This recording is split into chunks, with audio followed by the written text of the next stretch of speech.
By the interstate? State 74. Sorry. It is. Good afternoon, everybody. Good afternoon, everybody. My name is Karen Kahn, and I am the president of Kahn's Hospitality Group.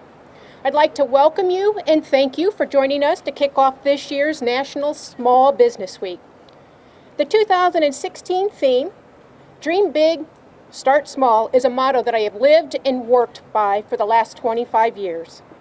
My husband and I started with a small catering company, and today we have a diverse portfolio of restaurants, retail, and lodging operations that employ over 115 employees. Running any business has its share of challenges, but knowing that our state leaders understand the important role small business has in the economy and the vibrancy of a community gives me great optimism as we continue to grow, and as it should all small business in the state of Illinois. Over the years, I've had the opportunity to work with the Illinois Department of Commerce and Economic Opportunity in order to expand our business operations. DCEO is a true gem to work with, and I encourage all businesses to explore its resources.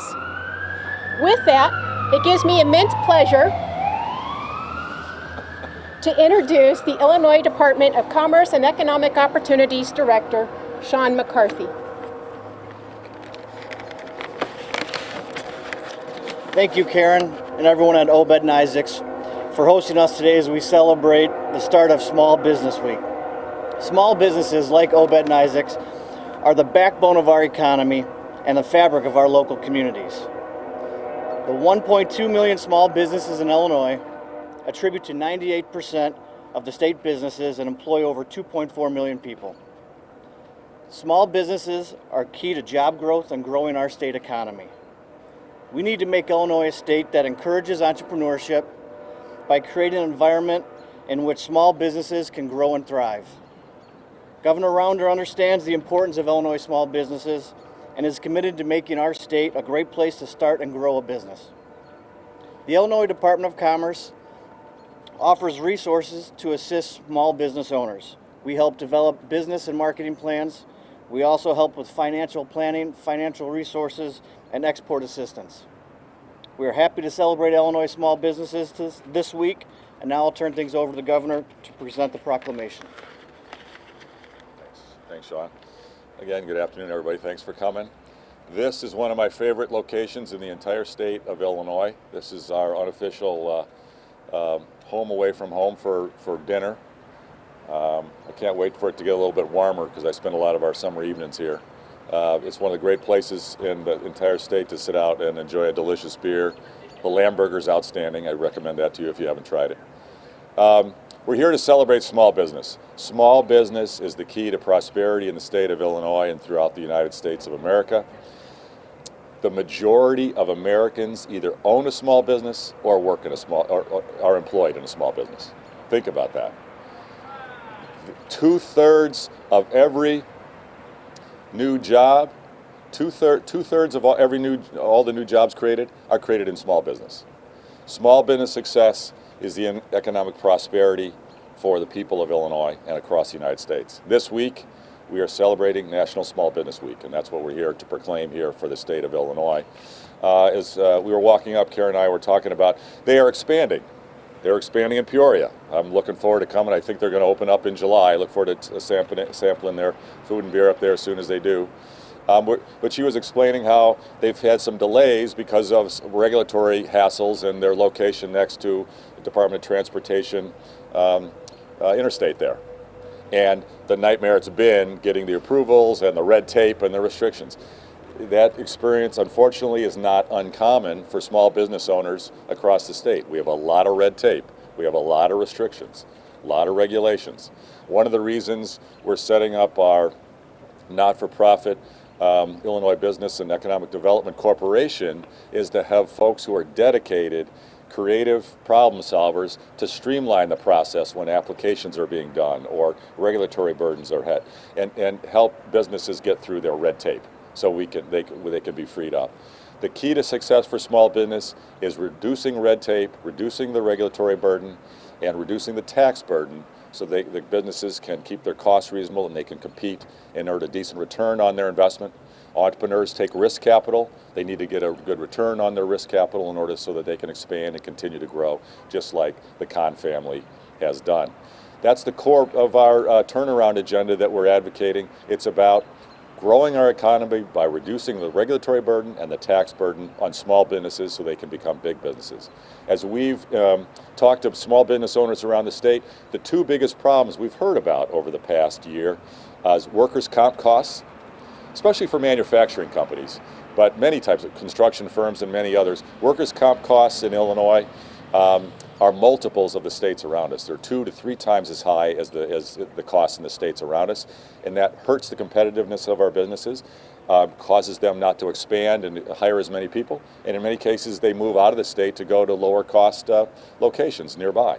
We've got to change that and make our workers' comp costs more reasonable.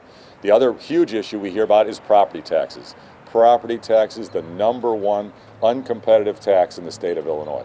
I just saw an article here in the last week, I don't know if you guys noticed it, that some surveys were done and the average property owner in Illinois pays double in property taxes, the national average, and our average property owner pays the highest property tax in America. That's not sustainable. That really is crushing to small business owners. It's crushing to homeowners and hardworking families. We need to get our handle on our property taxes by getting local control around the costs of government and bargaining, bidding, contracting, etc. And we're advocating a 2-year property tax freeze to get the system level set and then get local control on our property taxes. We do that along with workers' comp reform. We can make our small businesses more competitive, and we can recruit more companies to come to Illinois when they look at our cost structure. Because companies want to be here. We've got the best location of any state, and we've got the hardest working people in America. Companies want to come here, but we've got to get our regulatory burden and our tax burden competitive. That's what our turnaround agenda is about, and that's why we're here to celebrate small business. We're trying to help small business become bigger business and expand in the state of Illinois. And today, and now it's my honor to declare our official proclamation for Illinois' National Small Business Week and Illinois' role in celebrating small business around America. And with that, thanks, Karen. Here's the official proclamation. I'm going to read it. It's not too long.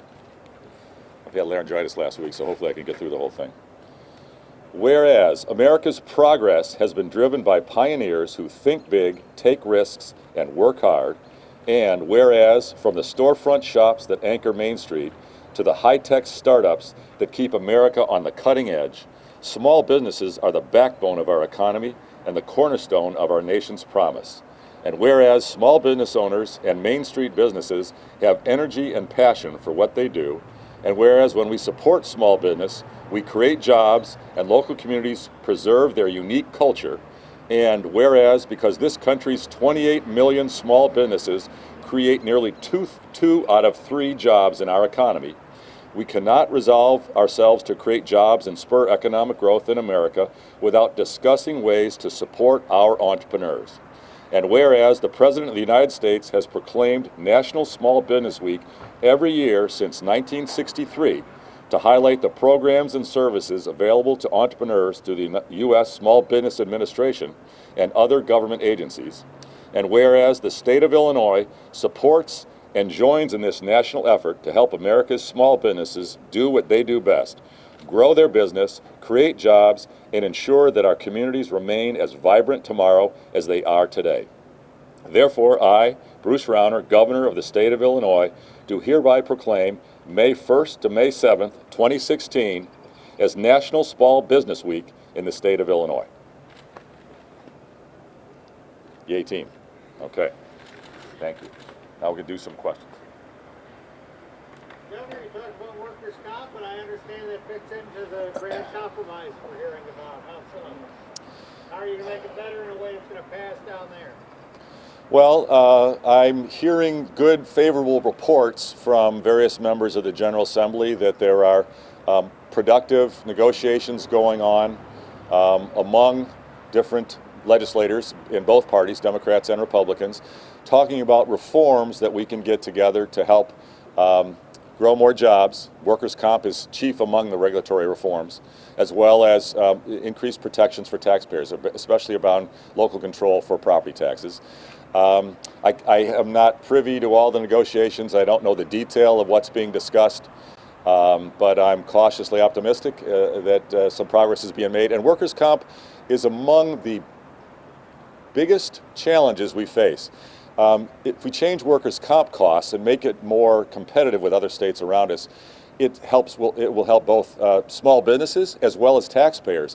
It's not very widely known, but Illinois taxpayers inside government pay hundreds of millions of dollars more in workers' comp costs than if we had the similar systems to the states around us. So we can save taxpayer money in government with workers' comp reform, as well as help businesses compete and grow. Governor, I'm sorry, interrupt.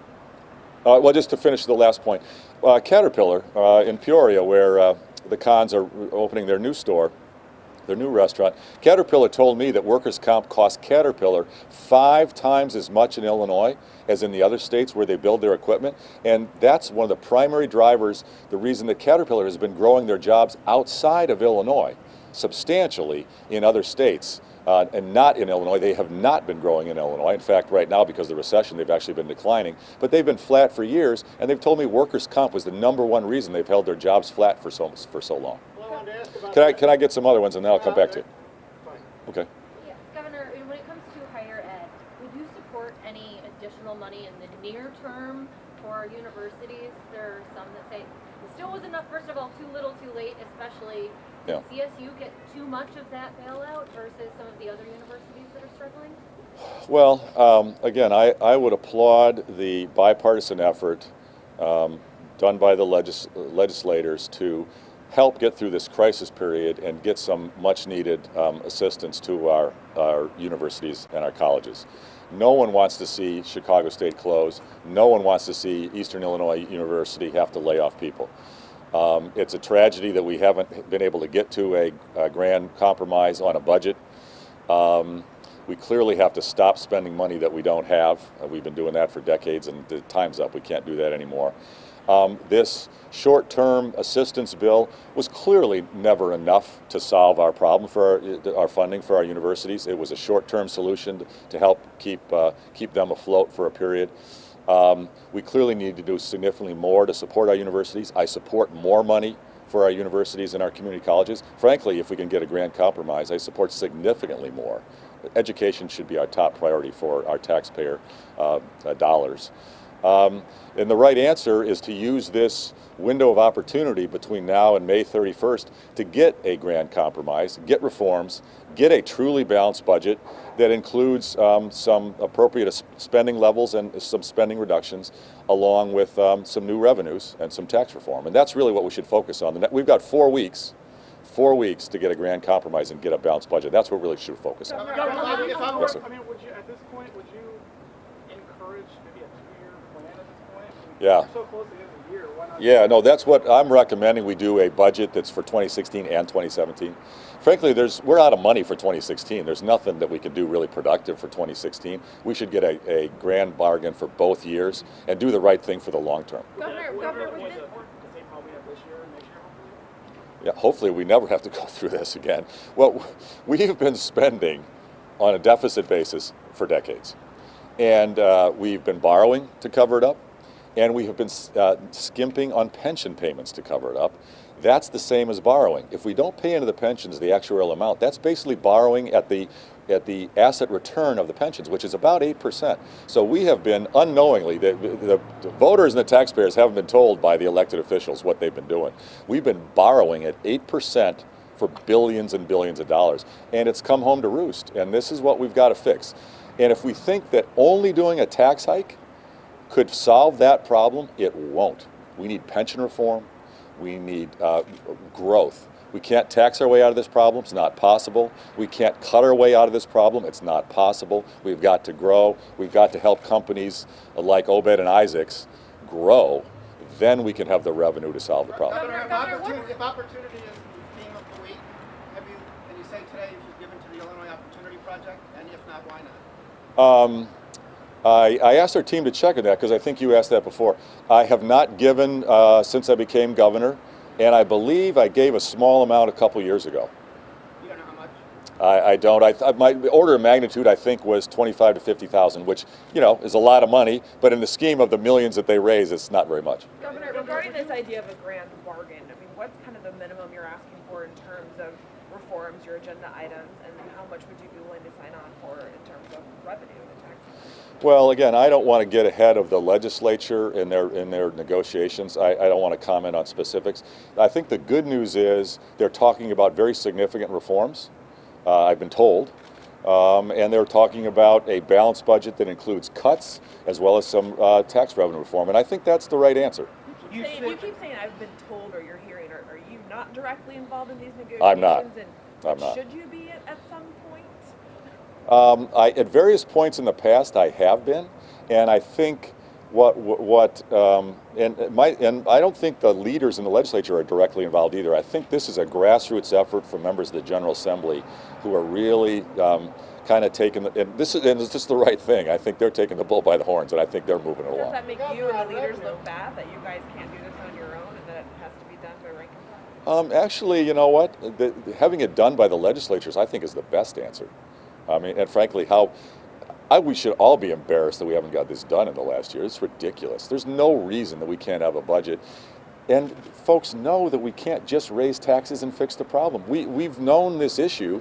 It's just folks have been reluctant to really take the tough decisions. Well, time's up, and the good news is legislators have come to the conclusion they've got to step up and do the right thing, and they're going to push the leaders in the General Assembly, is my sense. Governor, would you support the graduated income tax concept as part of a grand compromise? Dan, I really don't support a graduated income tax. I think that could well be the straw that breaks the camel's back for Illinois' economic competitiveness. We have the highest property taxes in America, as we've already discussed. We have some of the highest sales taxes in America, and frankly, in the Chicago area, they have the highest sales tax on many things already. And if we go to a graduated income tax, that will quickly spike up and put our income tax among the highest in America, and that will be devastating to recruiting companies and growing our economy. And if we put a high income tax on successful people, business owners, small business owners, many more will leave, many more than have already been leaving, and it'll be devastating to our tax base. So I do not support it. There's been an argument out there that says, well, let's just get higher income people to pay, and middle class families then can not have to pay more. In fact, they might get a cut if we do that. I've heard that argument. Let me be clear, that's baloney. That is false advertising. You can look around the nation and look and see what's happened. You can't raise enough money from high income folks to cover the deficit in what we need. It's not possible. The money's not there. The math doesn't work. And what will happen is middle income taxpayers will end up paying more too, along with much higher for higher income folks. Devastating for our competitiveness, and we will erode our economic growth away. So I think it would be a mistake. Last question. Some of the folks there are going to say, over my dead body, I'm not voting for a tax increase. That's true. And how are you going to massage them into agreeing to it, or say, you know what, we're just going to do without your yes vote? How can you support new revenue with some of those folks who are even farther to the right than you? Well, let me say a couple things. I am an anti-tax guy. I do not like taxes. I'd like to cut our taxes. When you look around the nation, the states that have gone to a graduated income tax, like New Jersey as an example, but New York, Connecticut, other states, New Jersey has the highest taxes in property and income in America. They can't fund their pensions. They have deficits they can't fix. Taxes aren't the answer to the problem. So to your point, Dave, revenue can be part of the solution. And you're correct. There are many legislators who they won't vote for a tax hike no matter what. End of story. I've talked to them. We're going to have to find those folks who are willing to compromise. I'm willing to compromise. But in order to do it, we need structural reform to protect taxpayers in the future, especially on property taxes, because that's our biggest problem is our property taxes. We need local control of the cost of government and taxpayer protections. And then as part of that, we can find some Republicans who I think might reluctantly support a tax increase. There are many Democrats who don't want to support a tax increase either. We're going to have to convince them to do it. And frankly, there are many members in the General Assembly on each side of the aisle who have their own pet programs or their pet spending that they won't consider cutting in any scenario. Well, you know what? We have got to have some cuts. We have to have some reductions in spending. We can't keep spending on this virtually unlimited basis that we've been doing for decades. So everybody, this is why it's taken over a year. I hope we can get it done in the next 4 weeks. This is a very condensed time frame, but we need everybody to come to the table, have compromises on spending reductions, on some new revenues, and on structural changes so we can grow, because the real answer is growth, along with some taxpayer protections, and then we'll get there. Thanks very much, everybody. I appreciate it.